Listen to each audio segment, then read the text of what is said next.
Boa noite, meus irmãos, graça e paz. Amém? Meus irmãos, hoje nós vamos dar continuidade ao tema família, né? Que nós estamos vendo nesse mês de maio. E eu fiquei responsável por trazer uma palavra que o título é O Pecado e a Família, certo? A primeira pergunta que me veio à mente, que talvez esteja na mente de vocês também, é: por que é que a gente tem que ver, por que foi escolhido esse tema logo no segundo dia desse mês, né? Que a gente está vendo, que a gente está tratando sobre família. Por que que a gente tem que ter uma palavra sobre o pecado e a família? E aí, Milena, pode passar? Eu coloquei essa afirmação aí, que eu acredito que todos vocês vão concordar. Toda família, ela tem problemas. A gente passou por um momento, há uns 2 anos atrás, né, quando a pandemia estourou e a gente precisou ficar em casa, isolado, em que, para muitos, foi um momento muito difícil estar com a família.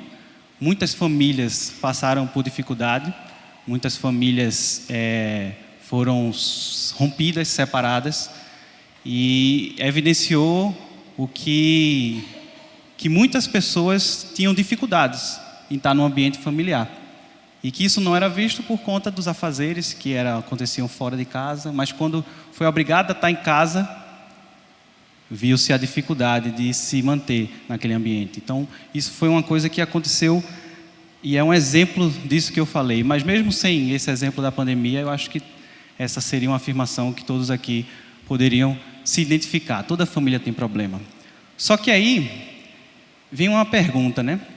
Na quarta-feira passada, o pastor Felipe nos mostrou a origem da família e nos mostrou que a família ela é originada por Deus, criada por Deus, assim como tudo o que vemos ao nosso redor foi criação do Senhor, que Ele criou a partir do nada, também foi a família. E tudo que Deus criou foi o quê? Bom. Tudo que Ele criou foi bom. Tudo que Ele criou, Ele definiu como bom. Na verdade, no relato de Gênesis 1 e 2, o único momento em que Deus vê alguma coisa e diz que não é bom, é quando Ele olha o homem sozinho e diz, não é bom que o homem esteja só. E aí a família é criada. Então a família, como criada em Gênesis 1 e 2, como o pastor Felipe mostrou, ela é boa. Mas aí vem a pergunta, então como é que a gente relaciona essa realidade que eu falei antes, que toda família tem problemas, com a realidade de que ela foi criada, ela é criação de Deus e tudo que Deus criou foi bom. E aí vem o nosso tema, que é o pecado. É o pecado que faz com que a família, assim como toda a criação criada com um propósito, tenha se tornado esse problema, né? que a gente vê hoje, ou seja, tenham esses problemas que a gente reconhece hoje. Então, por isso, meus irmãos, que é tão importante a gente ver esse tema do pecado e a família. E o enfoque que eu queria dar aqui hoje, isso aqui é um tema que a gente poderia passar dias falando, certo? Mas eu queria deixar um enfoque bem claro aqui no tema, que é o seguinte: a raiz de todos os problemas familiares é o pecado. Essa seria a mensagem principal que eu queria que vocês saíssem daqui hoje com ela bem clara na mente de vocês. E por que que eu queria dar esse enfoque? Porque quando a gente não reconhece que o pecado ela é a raiz de todos os problemas familiares, a gente termina colocando a culpa ou a causa, né, desses problemas em outras coisas. Então, às vezes, falta vontade no membro da minha família da qual eu tenho um problema, são problemas de personalidade que nós temos e isso não se resolve, ou para muitos é o dinheiro, a falta do dinheiro que faz com que a família não funcione. Mas por que é importante a gente lembrar que é o pecado e não essas coisas, a raiz de tudo? Porque se achamos que são essas coisas, por exemplo, vontade e personalidade, nós vamos buscar o quê? Nós vamos buscar uma mudança de postura, nós vamos tentar fazer com que, por meio da nossa força de vontade, por nossa mudança de pensamento, a nossa família funcione. Então, o que é que a gente precisaria? A gente precisaria de um coach. Um coach resolveria o problema da nossa família, vamos dizer. A gente sabe que não é isso. Se fosse dinheiro, bastaria a gente ter mais dinheiro. Então, a gente se entregaria ao trabalho, a gente teria mais dinheiro e aí nossa família não teria mais problemas. A gente sabe também que isso não é suficiente. Na verdade, a gente sabe que, na verdade, isso pode levar a gente para um caminho extremamente perigoso, que é o de amar ao dinheiro, no qual a Bíblia fala que é a raiz de todos os males. Certo? Então, meus irmãos, eu também não quero ignorar essas coisas, tá? Tudo isso, sim, interfere em nossas famílias e faz com que tenhamos problema. Mas o que eu quero deixar bem claro hoje é que, antes de tudo isso, tem o pecado. Ele que é a raiz de todas essas coisas. E quando a gente reconhece isso, a gente não vai buscar um coach, a gente não vai buscar o dinheiro, a gente vai buscar aquele que pode resolver o nosso problema, que é Jesus Cristo. Certo? E aí, então, com essa introdução, queria que vocês abrissem aí comigo em Gênesis 3, que é o nosso texto base de hoje. Tá? Acredito que é um texto bastante conhecido da igreja, mas que vale a pena a gente ler novamente.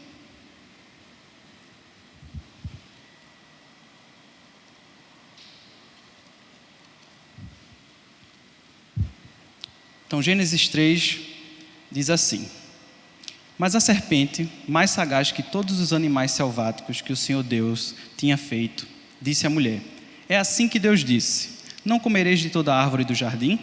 Respondeu-lhe a mulher: Do fruto das árvores do jardim podemos comer, mas do fruto da árvore que está no meio do jardim, disse Deus, dele não comereis, nem tocareis nele, para que não morrais.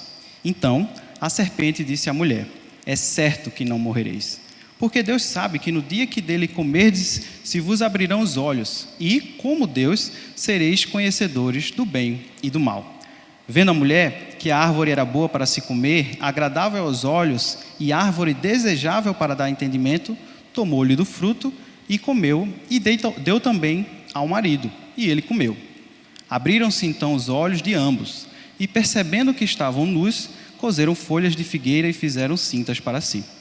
Quando ouviram a voz do Senhor Deus, que andava no jardim pela viração do dia, esconderam-se da presença do Senhor Deus, o homem e sua mulher, por entre as árvores do jardim.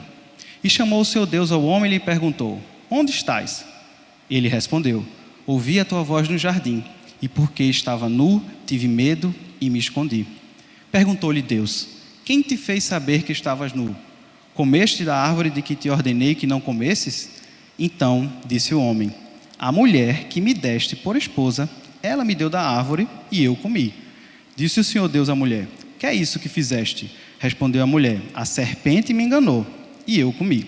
Então o Senhor disse à serpente: Visto que isso fizeste, maldita és entre todos os animais domésticos, e o és entre todos os animais selváticos, e o és entre todos os animais selváticos. Rastejarás sobre o teu ventre e comerás pó todos os dias da tua vida. Por inimizade entre ti e a mulher, entre a tua descendência e o seu descendente. Este te ferirá a cabeça, e tu lhe ferirás o calcanhar. E a mulher disse: Multiplicarei sobremodo sobre os sofrimentos da tua gravidez. Em meio de dores darás à luz filhos. O teu desejo será para o teu marido, e ele te governará. E a Adão disse: Visto que atendeste à voz da tua mulher e comeste da árvore que eu te ordenara não comesses, maldita é a terra por tua causa. Em fadigas obterás dela o sustento durante os dias de tua vida. Ela produzirá também cardos e abrolhos, e tu comerás a erva do campo. No suor do rosto comerás o teu pão, até que tornes a terra, pois dela fostes formado, porque tu és pó, e ao pó tornarás. E deu o homem o nome de Eva, a sua mulher, por ser a mãe de todos os seres humanos. Fez o Senhor Deus vestimenta de peles para Adão e sua mulher, e os vestiu. Então disse o Senhor Deus: Eis que o homem se tornou como um de nós, conhecedor do bem e do mal, assim que não estenda a mão e tome também da árvore da vida e coma e viva eternamente. O Senhor Deus, por isso, o lançou fora do jardim do Éden, a fim de lavrar a terra de que fora tomado.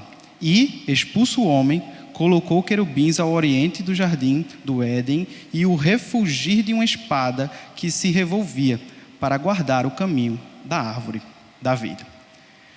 Então, meus irmãos, esse é o texto de Gênesis 3. Sei que a grande maioria conhece esse relato, né, que nós temos aqui da queda. E fica bem claro aqui que tudo que a gente vê lá em Gênesis 1 e 2, sendo criado como bom, coisas novas surgindo, aqui há justamente a corrupção daquilo que foi criado lá em Gênesis 1 e 2, certo? Então a gente vê aqui, o texto nos mostra justamente a entrada do pecado no mundo. E é a partir desse texto que a gente vai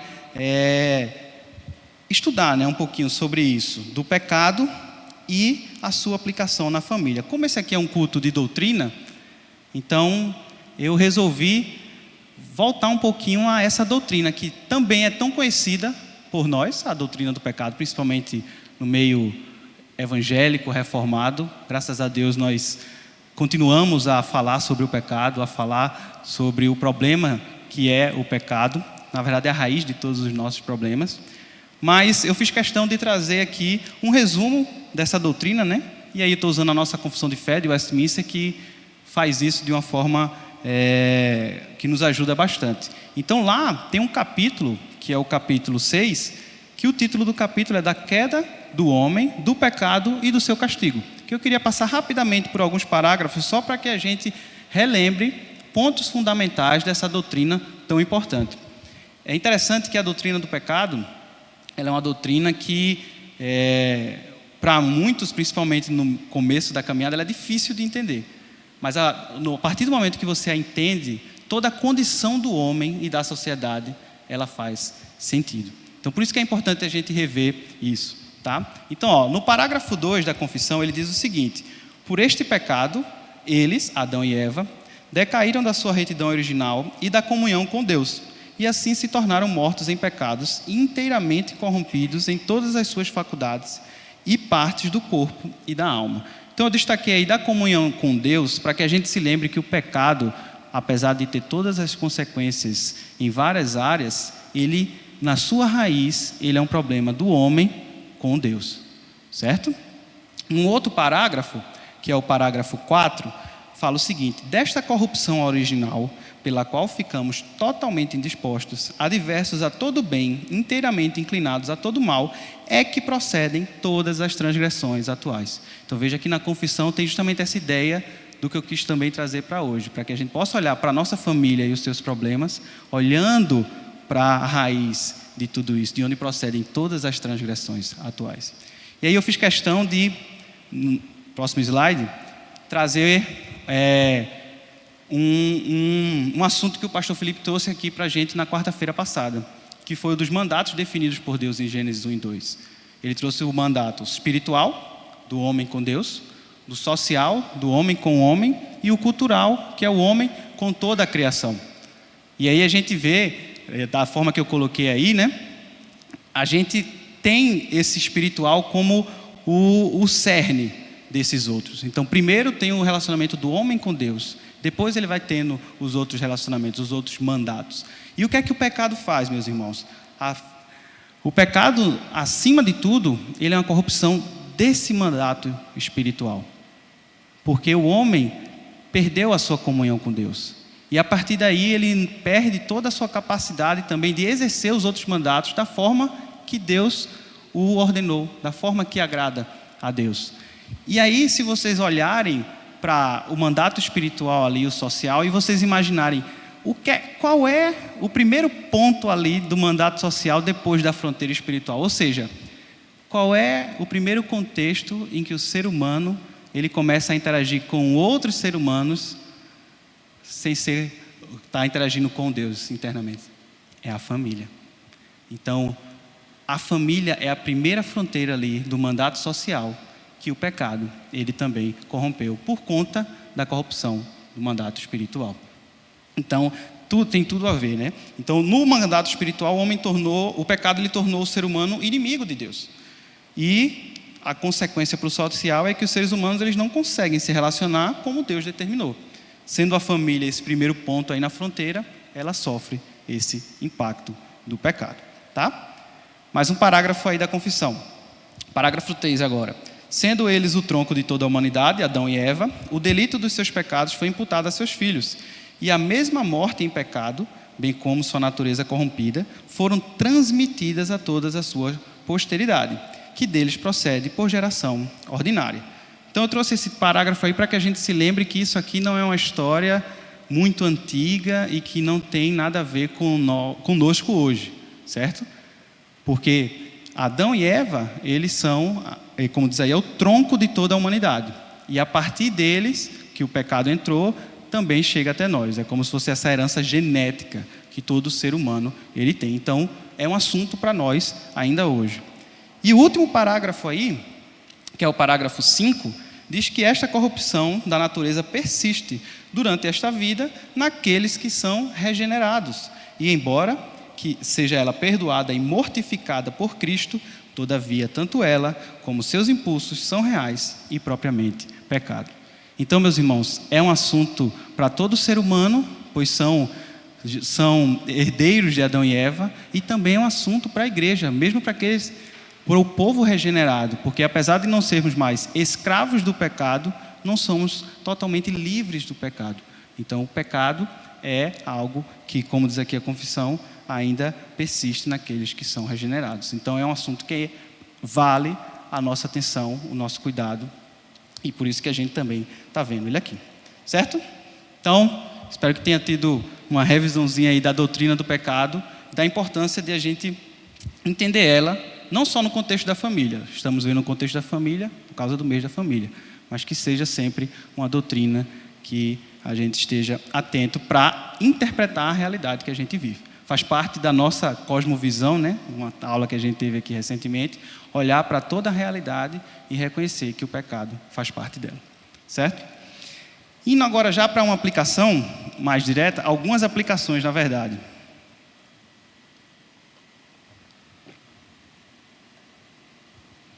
E aí eu vou voltar mais agora para o nosso texto que a gente leu, tá? O texto de Gênesis 3. Então a primeira aplicação, pessoal, do texto que eu trouxe foi de que todos os membros da família, eles são pecadores. E isso eu queria que vocês olhassem novamente para os versos 7 e 8, que dizem assim: abriram-se então os olhos de ambos e, percebendo que estavam nus, coseram folhas de figueira e fizeram cintas para si.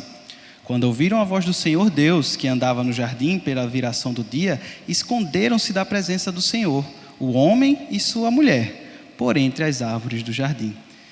Então, meus irmãos, fica muito claro aqui no relato da queda, que após a ação de terem cometido a ação do pecado, tanto o homem e a mulher, eles fazem essas ações aqui. Tanto os olhos dos dois se abrem, os dois se escondem, os dois participam, tentam fazer para eles vestimentas lá de folhas. Os dois se escondem do Senhor.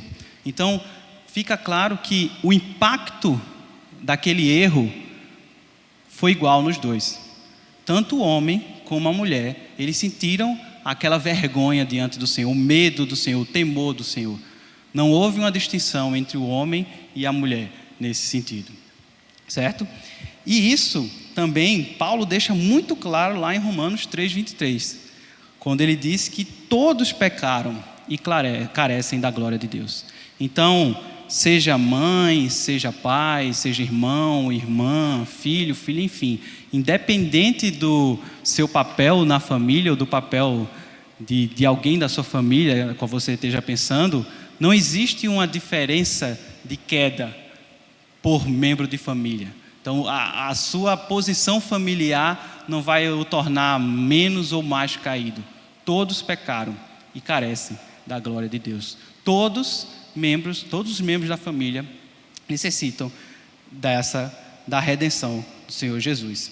E aí eu trouxe até um ponto que talvez alguns tenham pensado, que é o seguinte: mas não tem aquele versículo que diz que a mulher é o lado mais frágil? Meus irmãos, esse versículo que eu coloquei aí, 1 Pedro 3,7, não está relacionado de forma alguma a pecado. Não está relacionado de forma alguma à situação espiritual, certo? Vejam que isso fica bem claro quando nós lemos todo o versículo, que ele diz assim: do mesmo modo, vocês, maridos, Sejam sábios no convívio com suas mulheres e tratem-nas com honra, como parte mais frágil e co-herdeiras do dom da graça da vida. Então, logo o trecho seguinte, a mais frágil, já nos mostra claramente que não existe esse versículo, ele não está querendo dizer de forma alguma que a mulher está no estado decaído, mais abaixo do que o homem. Por quê? Porque elas são ditas aqui como co-herdeiras do dom da graça. Se o dom da graça de Deus é o que nos resgata, e a mulher ela é co-herdeira do homem, ou seja, ela recebe a mesma herança, é porque a necessidade dela era a mesma do homem, porque os dois estão no mesmo nível de necessidade.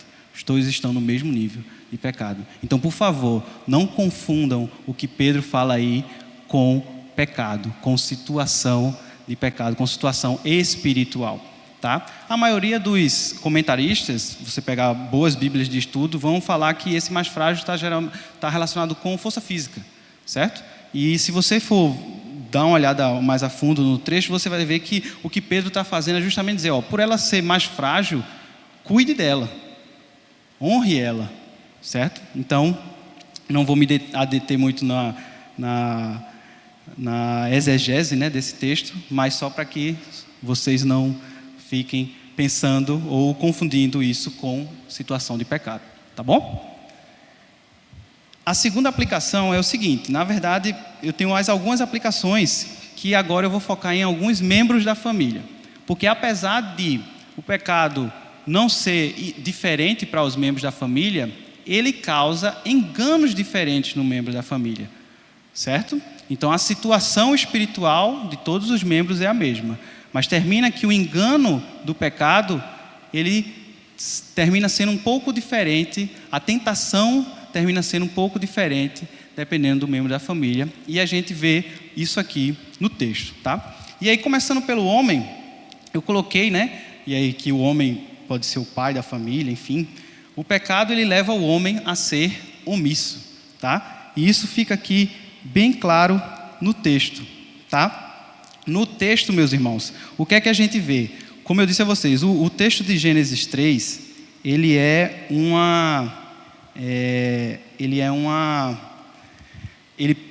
mostra toda a criação do Senhor, feita lá em Gênesis 1 e 2, sendo decaída. E se vocês forem lá em Gênesis 2, no verso 16, o que é que está acontecendo aí? O Senhor está dizendo, de toda árvore do jardim comerás livremente, mas da árvore do conhecimento do bem e do mal não comerás, porque no dia em que dela comeres, certamente morrerás. Se você for olhar aí embaixo, e aí nesse momento o títulozinho que a Sociedade Bíblica do Brasil bota nos ajuda, qual é o títulozinho aí embaixo de vocês, para começar o verso 18? A formação da mulher. Ou seja, quando Deus deu essa ordenança, a mulher ainda não tinha nem sido criada. Então, quem era o primeiro responsável por não descumprir essa regra? O homem. Porque foi a ele que o Deus primeiro falou. Certo? E a gente vê que Deus... a gente vê isso mais claro em Paulo, né, quando ele fala que o homem é o cabeça da família. Mas isso aqui, meus irmãos, também fica claro quando a gente vê o seguinte, que Deus colocou o homem no jardim e colocou o homem para ser, vamos dizer assim, ser o senhor da criação. E quando Deus diz isso, ele diz, você vai começar a dar nome aos animais. E ele vai dando nome aos animais, e vai dando nome aos animais, por quê? Porque o Senhor colocou ele acima disso, colocou ele como cabeça. Só que o que é que acontece? Quando a mulher é formada, vejam no verso 22, o que é que acontece? E a costela que o Senhor Deus tomara do homem, transformou-a numa mulher e lhe trouxe. E disse o homem, esta, afinal, é osso dos meus ossos e carne da minha carne, chamar-se-á varoa, porquanto do varão foi tomada. Então veja, o homem, do mesmo jeito que ele estava dando nome aos animais, ele também dá nome à sua mulher. Por quê? Porque o Senhor tinha colocado ele como o responsável pela criação. Ele que deveria cuidar e cultivar do jardim. E assim, quando chega a mulher, ele coloca Ele dá o nome a ela, e lá na frente a gente também leu em um outro momento, no final de Gênesis 3, que ele vai dar o nome dela de Eva, e isso mostra que Deus tinha colocado ele como papel de responsável. E nesse contexto aqui, na sociedade em que a Bíblia foi escrita, né, existia isso. Quem dava o nome era aquele que tinha poder de autoridade. E por que é que eu estou dizendo isso? Porque, apesar de tudo isso que Deus fez em Gênesis 1 e 2, colocando o homem como responsável, o que é que aconteceu quando a mulher ofereceu a ele o fruto? Coitada da maçã, né? O fruto, ele comeu. Aí você pode perguntar, mas não foi ele que aceitou. Mas veja só, meus irmãos, foi dado a ele primeiramente a responsabilidade de não fazer isso. Foi dado a ele a responsabilidade sobre a mulher. Enquanto está tendo diálogo entre a serpente e a mulher, a gente não sabe se o homem está do lado, se o homem está a 1 quilômetro de distância. O que a gente sabe é que o homem não estava lá. O homem não falou nada, enquanto a serpente conduzia aquela conversa. E quando a gente vê o homem aparecendo, já recebendo o fruto e simplesmente o aceitando. Então a gente vê a omissão do homem em vários momentos aí. Em vários momentos ele podia ter intervido, e ele não fez essa intervenção. E quando chegou a ele o fruto, que ele sabia que não deveria comer, ele comeu. Então a gente vê que o pecado ele claramente aí mostra o homem sendo omisso. E infelizmente é algo que a gente recentemente conversou sobre esse trecho no nosso pequeno grupo, né? E alguns irmãos falaram isso. Olha, é uma dificuldade. Muitas vezes para o homem é mais fácil sempre se omitir. Omitir quando tem os filhos pequenos, omitir quando tem as questões da casa. E isso é algo que a gente precisa entender, voltando àquele enfoque que eu dei, que tem a sua raiz no nosso pecado. Por quê? Porque aí a gente vê que a omissão que a gente tem, nós, homens, agora falando mais diretamente para os homens, a mulher, aos filhos, é na verdade a consequência da omissão primeiramente a Deus. E por que isso é tão importante de lembrar, meus irmãos? Para que se há um incômodo em nós por alguma omissão a nossos membros da família, que primeiro a gente se lembre que a gente não pode ser omisso com Deus. A gente não pode ser omisso com a sua palavra, a gente não pode ser omisso com os momentos que nós devemos ter com Ele. E assim, não sendo omisso com Ele, consequentemente, nós não iremos ser omissos com nossos membros da família. Então essa seria uma aplicação direta mais para os homens. E talvez eu falei mais nessa, pessoal, porque assim, você fala mais do que você entende, né? Então, nos outros talvez eu vou passar mais rápido. Aplicação 3. E aí vem o da mulher. O que é que o pecado ele tenta a mulher, né? E pode causar um engano na mulher, e que a gente vê aqui no texto. É a ser insubmissa, certo? Alguém pode dizer, mas Eric, você acabou de dizer que o homem deu a ordem, Deus deu a ordem ao homem. Como é que a mulher ela ia saber, né? Como é que ela ia obedecer? Veja, cuidado. No verso 3, quando a serpente ela começa a questionar a mulher, lá no verso 3, não, desculpe, no verso 1, quando ela diz, não comereis de toda a árvore do jardim, a mulher diz, respondeu-lhe a mulher, do fruto das árvores do jardim podemos comer, mas do fruto da árvore que está no meio do jardim, disse Deus, dele não comereis, nem tocareis nele, para que não morrais. Disse Deus. A gente não sabe se Deus foi lá e também disse à mulher, ou se o homem não foi omisso e foi lá e ensinou a mulher. Olha, Deus disse que não pode fazer isso. Não importa. O que o texto deixa claro para a gente é que a mulher sabia que Deus tinha dito que aquilo não podia ser feito. Então, quando ela aceita fazer aquilo, ela está sendo insubmissa a uma ordem do próprio Deus. O próprio Deus tinha dito, e aí, mais uma vez, não importa se ele disse diretamente para ela ou se ela soube por meio do seu marido, mas ela sabia que Deus tinha dito. Deus tinha dado uma ordem. E veja só, meus irmãos, a gente vê aqui Deus criando várias coisas, colocando o homem e depois a mulher como senhores sobre aquele jardim, para criar, para cuidar, para cultivar. e dando a eles toda a liberdade.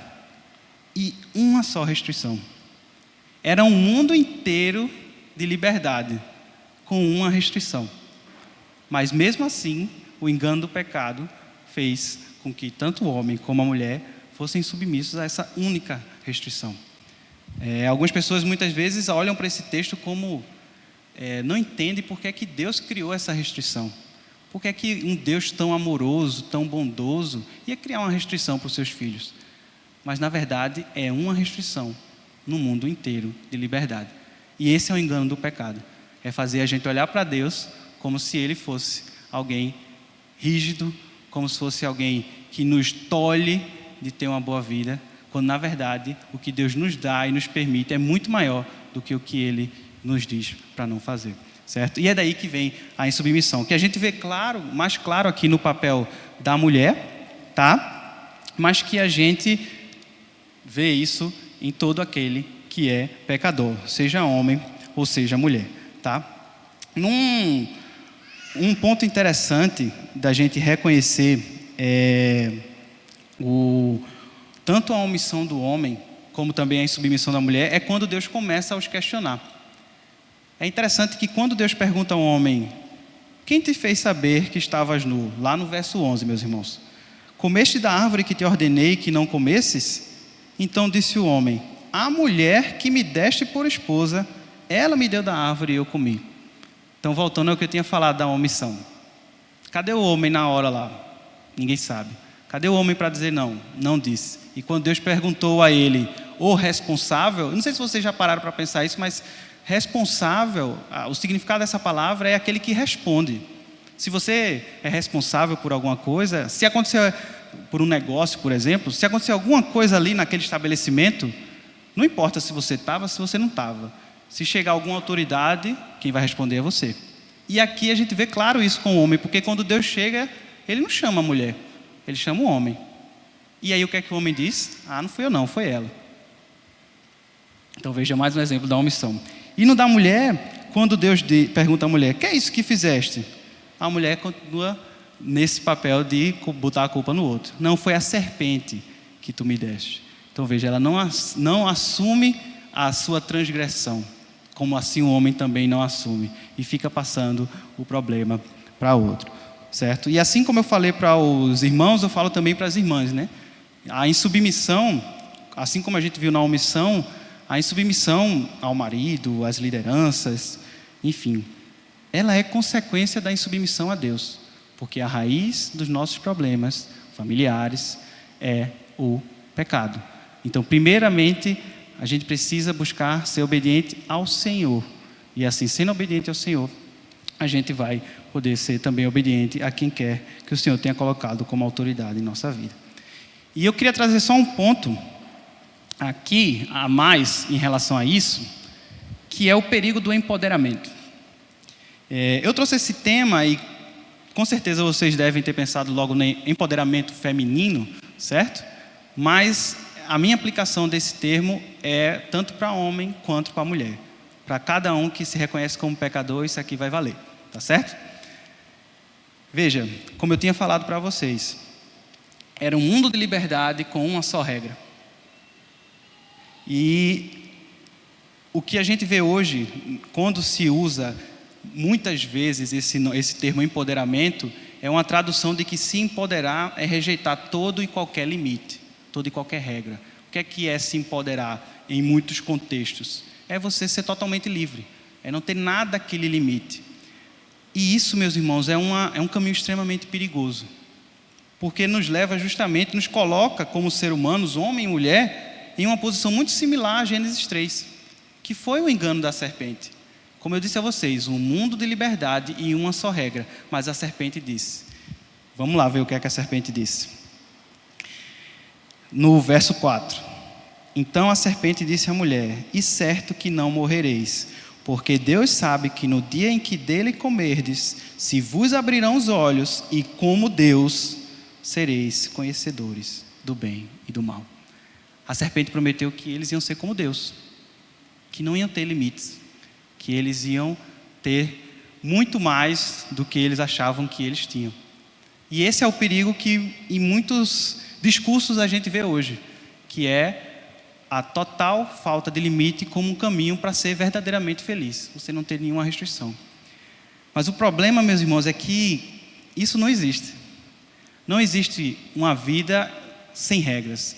Você sempre vai estar embaixo de alguma regra. O que aconteceu aqui com Adão e Eva? Eles acharam que estavam se libertando de todas as regras e se tornando Deus, que iriam se tornar Deus, que iam abrir os seus olhos e ser como Deus, mas na verdade eles estavam só mudando da regra que o Senhor tinha dado a eles para a regra que a serpente tinha acabado de colocar para eles, que era coma do fruto. E isso fez com que eles saíssem dali da provisão do Senhor para viver uma vida longe do Senhor, uma vida que aí sim eles teriam que viver embaixo de várias regras para poder conviver entre si, já que aqueles mandatos que o Senhor tinha feito tinham sido totalmente quebrados, certo? Então, liberdade verdadeira, meus irmãos, não é a ausência de regras, mas na verdade é você estar debaixo das regras verdadeiras. E a gente sabe que no Senhor a gente está debaixo de regras que são corretas, justas e agradáveis. Então, a gente vai estar sempre vivendo embaixo da regra de alguém, que estejamos sempre debaixo das regras do Senhor, certo? Então, cuidado com esse perigo de que posso ser livre de todas as regras e aí serei feliz. E aí, para finalizar, eu trouxe uma quarta aplicação que está relacionada aos filhos e também aos irmãos. Então, o pecado ele leva os filhos a serem desobedientes e os irmãos à discórdia.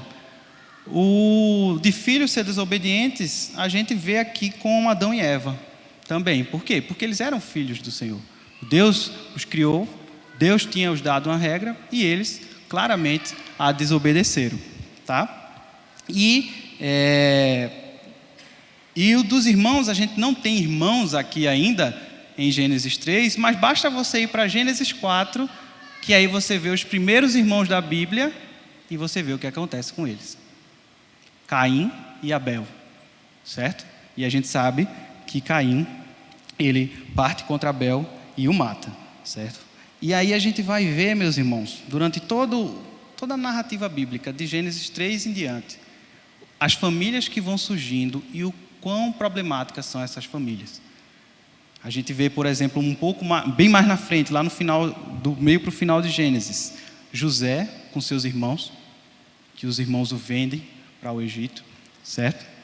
Mas também José, a gente já vê a graça do Senhor quando ele perdoa os seus irmãos.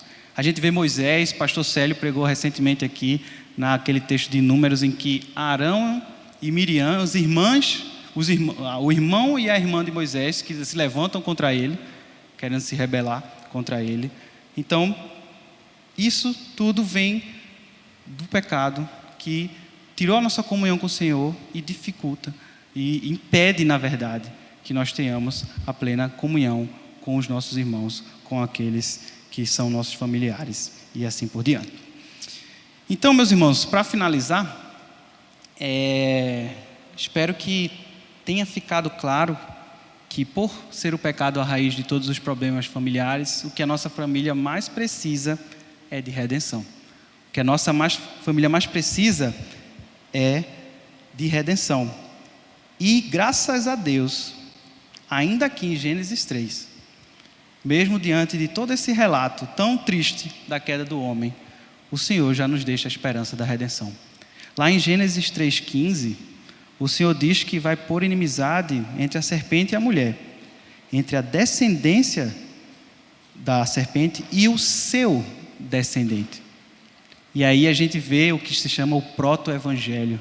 Deus já daí dizendo e mostrando que não seria a vitória final, não seria da serpente que tinha conseguido enganar o homem e a mulher, mas seria da descendência da mulher. Viria o descendente que feriria a cabeça da serpente.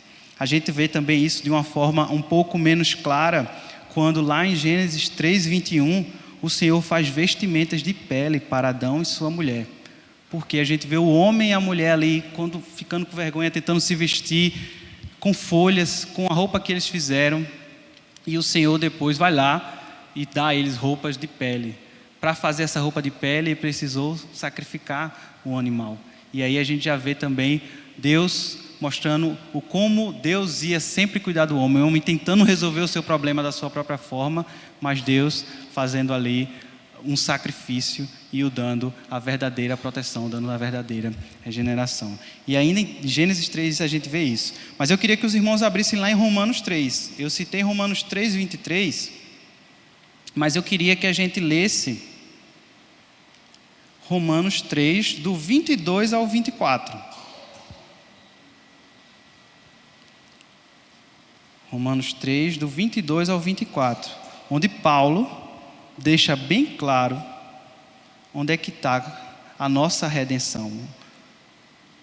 Como é que nós somos justificados daquele pecado que eu falei, que todos nós somos pecadores e carecemos da graça. Então vamos ler Romanos 3, do 22 ao 24. Justiça de Deus em Jesus Cristo,